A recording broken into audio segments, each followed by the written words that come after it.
السلام علیکم ورحمۃ اللہ وبرکاتہ۔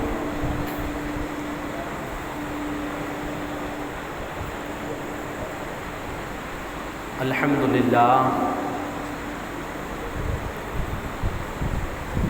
للہ رب العالمین، والصلاة والسلام علی سید الانس والجن والمرسلین، والسلام علی اہل بیتہ المطہرین، والسلام علی اصحابہ اجمعین، والسلام علی امتہ المتقین، اما بعد فاعوذ باللہ من الشیطان الرجیم، بسم اللہ الرحمن الرحیم۔ قال اللہ تعالی فی القرآن المجید، لقد خلقنا الانسان فی احسن تقویم۔ صدق اللہ العظیم، وبلغنا رسولہ النبی الامین المتین الکریم، ونحن علی ذلک لمن الشاہدین والشاکرین والحمد للہ رب العالمین۔ حضرات، آئیے کچھ کہنے سننے سے پیشتر حسب معمول ہم اور آپ مکین گنبد خضرا، محبوب دو جہاں، محبوب خدا یعنی احمد مجتبیٰ محمد مصطفیٰ ارواحنا فدا علیہ الصلاۃ و تسلیم کی بارگاہ میں ہدیہ خلوص درود پاک کا نظر پیش کریں اور پڑھیں۔ اللہم صلی علی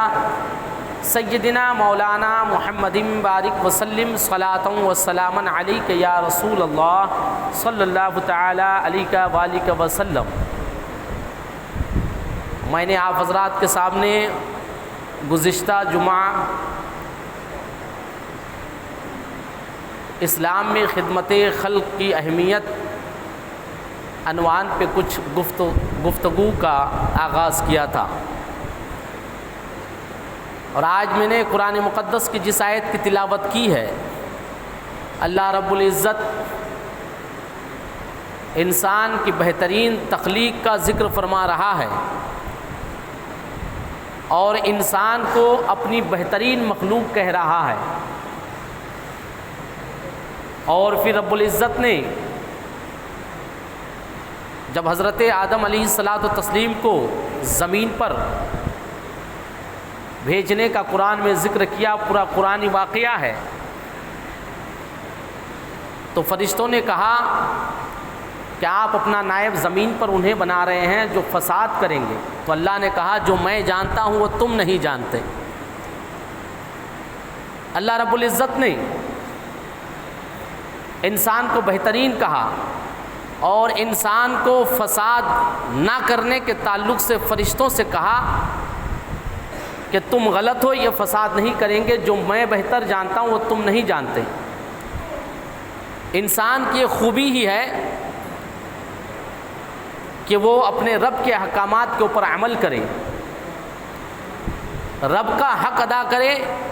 اور رب کے بندوں کا حق ادا کرے۔ عبادت کے دو اقسام مذکور ہوتے ہیں،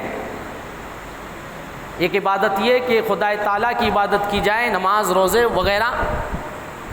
اور دوسری عبادت کہ اللہ کے بندوں کا حق ادا کیا جائے۔ بندوں پر احسان اور بندوں کے ساتھ بھلائی کرنا الگ چیز، اس سے جو اور اہم ہے وہ یہ ہے کہ بندوں کے حقوق ادا کیے جائیں۔ حضرت عائشہ رضی اللہ تعالیٰ عنہ سے منسوب اور مروی وہ حدیث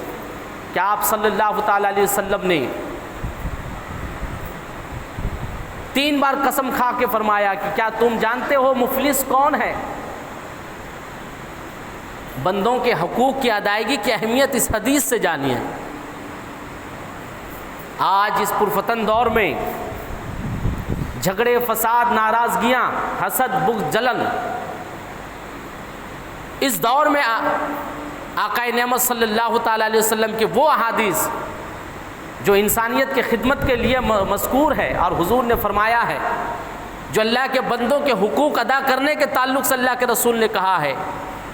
اس دور میں اسے مزید عام کرنے کی اور اللہ کے بندوں تک پہنچانے کی ضرورت ہے۔ حضور علیہ الصلوۃ والتسلیم نے ارشاد فرمایا، کیا تم جانتے ہو مفلس کون ہے؟ صحابہ نے کیا کہا، یا رسول اللہ، اللہ اور اس کے رسول بہتر جانتے ہیں کہ مفلس کون ہے، مگر میں یہاں پوچھنا چاہتا ہوں، اگر ہم سے آج یوں کہا جائے یا کوئی پوچھے مفلس کون ہے، تو ہم بھی یہی سمجھتے ہیں، یہی جانتے ہیں، مفلس وہ ہے جو تنگ دستی کا شکار ہو، فاقہ کشی کی زندگی گزار رہا ہو، کھانے کے لیے اناج مہیا نہ ہو، اپنے ماتحت کے لوگوں کی ضروریات پوری کرنے سے کوئی شخص قاصر ہو، ہم اور آپ تو انہیں ہی مفلس کہیں گے۔ اور یہی جانتے ہیں ہم اور آپ، مگر پیارے نبی صلی اللہ تعالی علیہ وسلم نے ارشاد فرمایا، نہیں، مفلس قیامت کے دن ہوگا، اور وہ مفلس ہوگا جو بہت سی نیکیاں لے کے قیامت کے دن حشر کے میدان میں ہوگا۔ اس کی نمازیں بہت زیادہ ہوں گی، روزے ہوں گے، عبادتیں ہوں گی، مگر وہ حقوق العباد سے غفلت میں رہا ہوگا دنیا میں، وہ اللہ کے بندوں کا حق نہیں ادا کیا ہوگا، اللہ کے بندوں کی دل جوئی نہیں کیا ہوگا۔ اللہ نے جو ایک بندے پہ اپنے دوسرے بندوں کے حقوق باندھ دیا ہے، وہ اس کی ادائیگی سے رہ گیا ہوگا، تو وہ حشر کے دن ہوگا، اس کی نمازیں ہوگی اچھی خاصی، اس کے روزے ہوں گے، وہ حج بھی کیا ہوگا، اس کی عبادتیں ہوگی، مگر حقوق العباد جو اس نے دنیا میں نہیں ادا کیا، وہ سارے لوگ اس کے قریب جمع ہو جائیں گے اور فریادی ہوں گے رب کی بارگاہ میں، اے رب دو جہاں، اس نے میرے ساتھ دنیا میں زیادتی کیا تھا، اس نے میرا حق کھا لیا تھا، اس نے مجھے ناحق گالیاں دیا تھا، یہ مجھ سے بغض و عناد رکھتا تھا، میں مفلس اور لاچار تھا، یہ اہل ثروت تھا، میرا کام نہیں آ رہا تھا۔ یہ سارے لوگ وہاں پہ اس شخص کے پاس جمع ہو جائیں گے اور اپنا حق مانگیں گے، تو خدا تعالیٰ اس دن اس متقی، پرہیزگار، نمازی، حاجی جو بہت سی عبادتوں کا لیا، اس کی عبادتوں کا ذکر آیا ہے کہ پہاڑ کے مثل اس کی عبادتی ہوگی، نیکیاں ہوگی، اتنی نیکیوں کا مالک، اس کے ارد گرد دنیا کے فریادی جمع ہو جائیں گے، جو اللہ کے بندے ہیں، جس کی حق تلفی اس نے کیا تھا، جس کا حق نہیں ادا کیا تھا، رب کی بارگاہ میں کہیں گے، تو رب دو جہاں حشر کے دن اپنے بندوں کا حق اس حق نہ ادا کرنے والے سے یوں ادا کرے گا کہ اس کی نیکیاں اللہ تعالیٰ اپنے ان بندوں کو دے دے گا جس کی دل جوئی اور جس کی حاجت روائی اور جس کے حقوق اس بندے نے دنیا میں نہیں ادا کیا تھا۔ روایت میں ہے، بڑی لمبی حدیث ہے یہ، روایت میں آتا ہے کہ اللہ رب العزت اس کی نیکیاں بانٹتے جائے گا یہاں تک کہ اس کی ساری نیکیاں ختم ہو جائے گی، اور پھر آخر میں ایسا ہوگا کہ حقدار جو آئیں گے، جو حق کا دعویٰ کریں گے، ان کے گناہ اس کے سر ڈال دیا جائے گا۔ تو حضور فرماتے ہیں کہ تم نے جانا مفلس کون ہے؟ حقیقت میں مفلس یہ ہے کہ حشر کے میدان میں یہ اس حال میں آیا تھا کہ اس کی نیکیاں بہت زیادہ تھی، مگر اس نے دنیا میں حقوق العباد نہیں ادا کیا تھا، آج وہ سب سے بڑا مفلس ہو گیا ہے۔ حضور نے فرمایا وہ مفلس ہے۔ ہم اور آپ بھی اپنی زندگی گزار رہے ہیں، نمازیں بھی ہم اور آپ گاہے بگاہے یا ہمیشہ ادا کر رہے ہیں، ہم بھی رب کی عبادت کر رہے ہیں، مگر ان نیکیوں کی حفاظت اور گارنٹی اس میں ہے کہ خدا تعالیٰ کے بندوں کے حقوق ادا کیے جائیں، خدا تعالیٰ کے بندوں کی حاجت روائی کی جائے، خدا تعالیٰ کے پریشان بندوں کی پریشانیاں سنی جائے۔ اللہ رب العزت کے وہ بندے جو ہمارے درمیان رہتے ہیں، پریشان حال رہتے ہیں، آقا نعمت صلی اللہ تعالیٰ علیہ وسلم نے اسی طرح 3 بار قسم کھا کے فرمایا، کوئی شخص اس وقت تک مومن نہیں ہو سکتا ہے جب تک کہ اس کا پڑوسی اس کے ظلم سے محفوظ نہ ہو جائے۔ پڑوسی کا یہ حق ہے ایک دوسرے اللہ کے بندے کے اوپر کہ اس کے ساتھ حسن و خوبی سے پیش آئے اور اس کے حقوق ادا کرے، اور یہ عمومیت ہے، یہ صرف رشتہ دار، اقارب اور اپنے قریب یا جان پہچان لیے اہل مذہب نہیں، عمومیت ہے کہ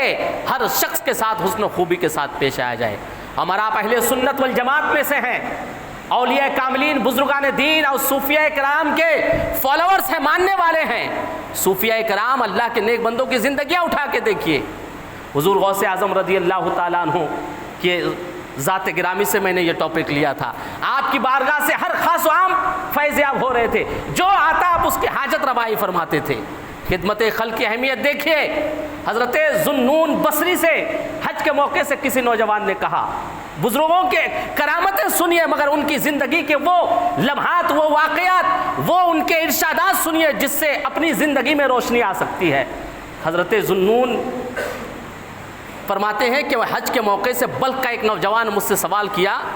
کہ زہد کسے کہتے ہیں یا زاہد کسے کہتے ہیں؟ تو حضرت ذوالنون بصری نے کہا کہ زاہد وہ ہے جسے اللہ کے طرف سے جو کچھ ملا کھا لیا اور اگر نہیں ملا تو صبر کر لیا۔ اللہ کے اس ولی نے زاہد کی یہ تعریف کی تو اس نوجوان نے کہا کہ اس طرح کے تو کتے بھی کرتے ہیں، اللہ کی مخلوق میں سے جانور بھی کرتے ہیں، یہ گلیوں میں بھٹکنے والے کتے بھی ویسے ہی ہیں، اگر اسے مل جائے، ہڈی مل جائے تو کھا لیا، نہیں تو چپ چاپ کہیں بیٹھ گیا۔ بندے میں زاہد میں کیا کمال ہے؟ اور نہیں ملا تو صبر کر لیا۔ حضرت ذوالنون بصری کہتے ہیں کہ مجھے تو شرم آنے لگی کہ میں نے کیا تعارف کیا، اور ایسا لگا کہ میرے پیر سے زمین کھسکنے لگی۔ تو حضرت ذوالنون بصری نے اس نوجوان سے کہا کہ تم بتاؤ زاہد کسے کہتے ہیں؟ اولیاء کاملین کی زندگی کو جانیے، ان کے فالوور ہوتے ہیں، ان کی زندگی سے، ان کی پریکٹس سے ہمیں ایک سبق لینا چاہیے، ان کی زندگی کو قابل تقلید و عمل بنانا چاہیے، چاہے حضور غوث پاک کی زندگی ہو، چاہے وہ حضرت مخدوم اشرف جہانگیر سمنانی کی ذات گرامی ہو۔ اس نوجوان نے کہا کہ میری نظر میں زاہد وہ ہے اگر مل جائے تو وہ اللہ کے بندوں پہ خرچ کر دے، اگر اللہ نے اسے دیا ہے، اہل ثروت بنایا ہے، دھن دولت سے نوازا ہے، اس کے پاس اللہ نے اپنی نعمتیں دیا ہے، تو وہ اللہ کے بندوں پہ خرچ کر دے اگر مل جائے، اور اگر نہیں ملے تو اللہ کا شکر ادا کرے۔ نہیں ملنے پہ شکر ادا کرنے کے بارے میں کہا گیا ہے۔ یہ واقعہ جب میں نے سنا تو میرے ذہن میں آیا کہ نہیں ملنے پہ شکر کس چیز کا؟ نعمت ملتی ہے تو شکر ادا کیا جاتا ہے۔ تو پھر قرآن مقدس کی ایک آیت ہے، انما الاموال، بے شک مفہوم ہے کہ بے شک تمہاری دولت اور تمہاری اولاد تمہارے لیے آزمائش ہے۔ دولت اور اولاد دونوں آزمائش قرآن میں ہے۔ تو اگر دولت نہ ملے تو شکر کیا جائے، تو شکر اس بات کا ادا کیا جائے کہ دولت پانا، صاحب دولت ہونا، اپنے آپ کو آزمائش میں ڈالنا، اور جب انسان آزمائش میں آتا ہے تو وہ کامیاب بھی ہو سکتا ہے اور ناکام بھی ہو سکتا ہے۔ ایگزام میں اگر آپ بیٹھیں گے تو دونوں پاسبل ہے، آپ فیل بھی ہو سکتے ہیں، سکسیس بھی ہو سکتے ہیں، دونوں پاسبلٹی ہے۔ مگر اگر آپ کو ایگزام میں بیٹھنے کا موقع نہ ملا تو آپ کے لیے یہ گارنٹی ہے کہ آپ فیل نہیں ہوں گے، ناکامیابی حاصل نہیں ہو سکتی ہے۔ یعنی کہ خدا تعالیٰ کا اس لیے شکر ادا کیا جائے دولت نہ ملنے پر اور نعمت نہ پانے پر، اہل ثروت نہ ہونے پر، اس لیے شکر ادا کیا جائے کہ یا اللہ تعالیٰ تو نے مجھے دولت کے آزمائش سے بچا لیا ہے۔ دولت آزمائش ہے۔ وہ لوگ جو اس دولت جیسے اللہ کی عظیم نعمت کو پانے کے بعد آزمائش میں آتے ہیں، پھر وہ آزمائش شیطان چاہتا ہے کہ اس آزمائش سے بندے کو ناکام کیا جائے۔ اللہ رب العزت کے وہ خوش نصیب بندے ہیں جو اللہ کی دی ہوئی دولت سے اللہ کے بندوں کی خدمت کیا کرتے ہیں۔ میں نے خود اپنی زندگی کا ہے، میں صوفیاء کرام پہ ابھی پڑھ ہی رہا تھا، یہ میرا اسٹڈی چل رہا تھا، بیان سننا، کتابیں دیکھنا۔ میں نے کل مشاہدہ کیا صوفیاء کرام، اللہ کے نیک بندوں کی جو زندگی کے حالات ہیں مختصر طور پر۔ حضور معین ملت کی بارگاہ میں کل حاضر تھا میں، واقعی ان کے اندر نسلی طور پر اللہ کے بندوں کا درد ملتا ہے، ان کی بارگاہ میں حاضر تھا۔ کچھ غیر مسلم نوجوان یا کچھ فیملی آئی تھی جو اپنی تکالیف بیان کر رہے تھے۔ آج کے ہم آپ بہت سے بابا وبا کے چکر میں پڑتے ہیں، 20 انگوٹھیاں پہننا اور کیا فضول کی چیزیں جو اپنے جیب بھرنے کی کوشش کرتے ہیں اور اپنے شہرت کے پیچھے بھاگتے ہیں۔ صحیح اللہ والے دیکھیے ان کی شناخت میں یہاں سے بتا رہا ہوں، جب آج کے اللہ کے اس بندے حضور غوث پاک کے غلاموں کے مخدوم صاحب کے آل میں سے حضور معین ملت کی زندگی سے واقعہ ملا، آپ نے انہیں دلاسا دیا، ان کو دعائیں دیا، ان کی پریشانیاں سنا، آخر میں آپ نے اس غیر مسلم کو آپ نے نصیحت کیا کہ سنو، تمہارے دھندے میں جب اضافہ ہو جائے، تمہارے پیمنٹ جب بیک ہو جائے، واپس ہو جائے، تو ایک کام کرنا، جب جب تمہیں زندگی میں کوئی غریب اور پریشان حال آدمی ملے تم اس کی مدد ضرور کرنا۔ یہی درس ہمیں بزرگان دین کی زندگی سے ملتا ہے کہ کوئی ضرورت مند ملے، کوئی پریشان حال ملے، اس کی ضرورتیں پوری کی جائے، اس کی پریشانیاں دور کی جائے، یہی خدمت خلق ہے اور یہی اللہ کے بندوں کا حق ہے۔ وما علینا الا البلاغ۔ السلام علیکم ورحمۃ اللہ وبرکاتہ۔